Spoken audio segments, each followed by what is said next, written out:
What's cracking, guys? Omar Isov here, back with another video here outside my garage. You know, I know, I get it, it's scenic, there's a lot of fancy cars.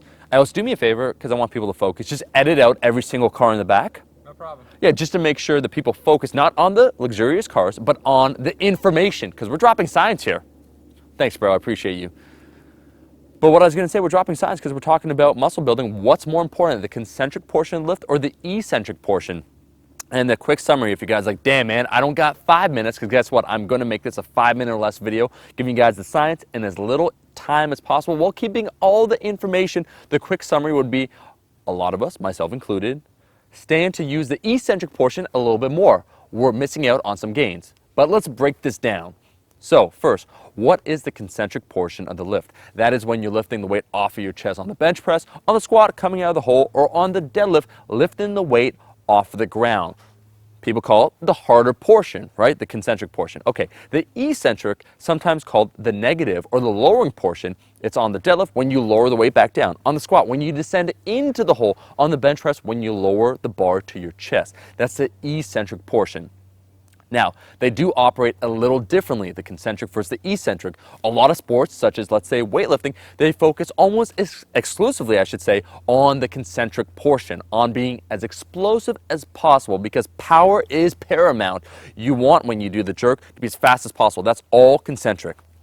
However, when we talk about trying to build muscle, the eccentric portion has a lot of value. What I'm about to talk about, I have to give the biggest shout out to Dr. Brad Schoenfeld, who did a recent meta-analysis taking a look at all the studies that are currently available comparing the concentric portion to the eccentric portion. And what they found when they took a look across these studies, I think 15 were included, I believe, is that the eccentric portion, it wasn't statistically significant, but it did produce a greater hypertrophic effect. Now, what does that mean?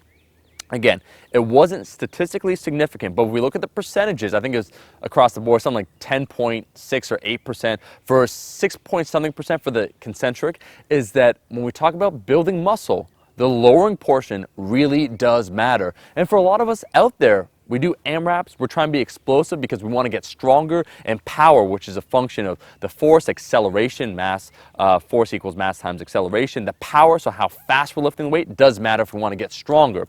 But that lowering portion, bringing the bar back down, on anything, on the pull-up, lowering yourself when you do the pull-up, is where a lot of potential muscle growth can be. And so for a lot of us, we're kind of just completely ignoring that, not doing anything about it. And if we take a look at the studies that are currently available, the 15 that met the criteria, it does definitely appear that the eccentric portion holds a lot of muscle growth.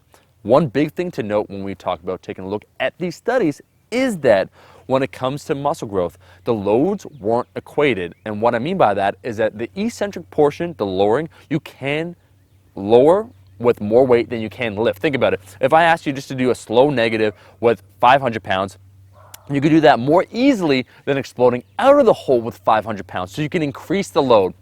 In that respect, the load was not equivalent. So that must be noted. However, for a lot of us out there that are trying to get bigger, trying to get stronger, we probably aren't paying attention to the tempo or what we're doing when it comes to that lowering portion, the eccentric, and I think that is wrong. And I'm here today to say this falls on me once again, and I can change, I can be better. This is something I can improve upon, because for me, I'm usually counting the reps, trying to be explosive on the concentric, on the lifting portion, on the lifting up. And so I'm not thinking too much about that eccentric portion, but that's where a lot of growth can occur. So recently I started, once this stuff started coming out, on stuff like pull-ups, I would slow down the eccentric a little bit, the lowering portion. And on things where I'm not doing the main movement, where I'm trying to, maximize the amount of reps I can do. So let's say on stiff leg deadlifts, when I'm doing slow on the way down, I would tend to focus on that, making sure I'm keeping tension on those muscles. Anyways, that's all the time we have. Else, how long? Almost 5 minutes. 5 minutes less. Thank you so much for watching the video. If you guys enjoy the video, I'm looking right at you. Make sure to like the damn video. Else, how many likes? 11,031. 11,031. You heard them. More. No, but if you like it after that, we will find you and fuck you up. Exactly. I'll be seeing all you guys, my rascals, in that next video. Peace.